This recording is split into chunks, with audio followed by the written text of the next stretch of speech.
Hey guys, welcome to this guide on hand placement while catching a football. By the end of this video, you should be able to know where exactly to place your hands to maximize the chances of catching the ball.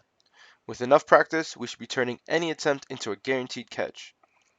First, oddly enough, the biggest part of the catch has nothing to do with your hands. A majority of the catching effort is actually just keeping your eye on the ball. Next, if the ball is above your waist, you'll have your thumbs in. Your thumbs should be touching as well as your index fingers. You should actually be able to try this right now. Notice the triangle you're making with your hands? That's the target for the ball to drop into. As opposed to collapsing our hands at the moment the ball is in front of us and trying to snatch the ball out of the air, we're instead guiding the ball into our hands and receiving the ball. So that is for the ball above your waist. Anything below your waist, you'll have your thumbs out and your pinkies would be touching. Same concept, but this technique helps us catch those low passes. Okay, now back to our triangle. If you are going to catch a ball with your triangle and take a pictures with your eye, the picture should be the same every time. It should be the point of the ball guided into the triangle and us staring at it. No picture should be us staring at the sky or at the ground. We want to maximize how much we're looking at the ball, and this would help us do that. Looking the ball in just is an extension of our picture. After we catch the ball, we want to look the ball into where we will be holding it while we run.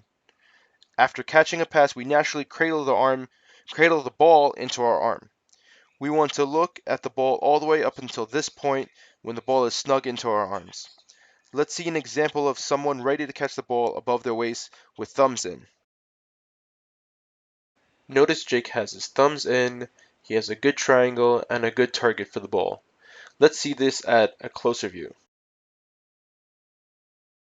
Here again, Jake has his thumbs in and has a good target for the ball. Now let's see this technique in action. Notice how Jake is keeping his eye on the ball as he prepares to catch it. And then he looks the ball all the way into his arm. This technique should definitely increase your catch radius and help you catch balls you previously thought were out of reach. Notice that even though Jake is stretching as far as he can, he's keeping his eyes on the ball and he's maintaining good hand placement. Now let's see good hand placement for catches below the waist. Notice Jake has good form with his thumbs out and his pinkies in. Let's see this at a closer angle. No matter how you adjust your body, you can always have good proper hand placement technique. Now let's see this with an actual catch. Notice how Jake is looking at the ball the entire time with correct hand placement. This technique can also be used for balls that seem to be a little bit out of reach.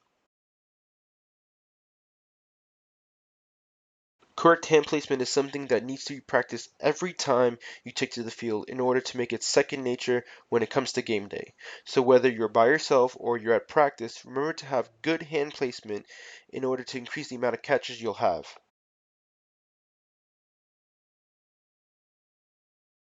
We go. Hike.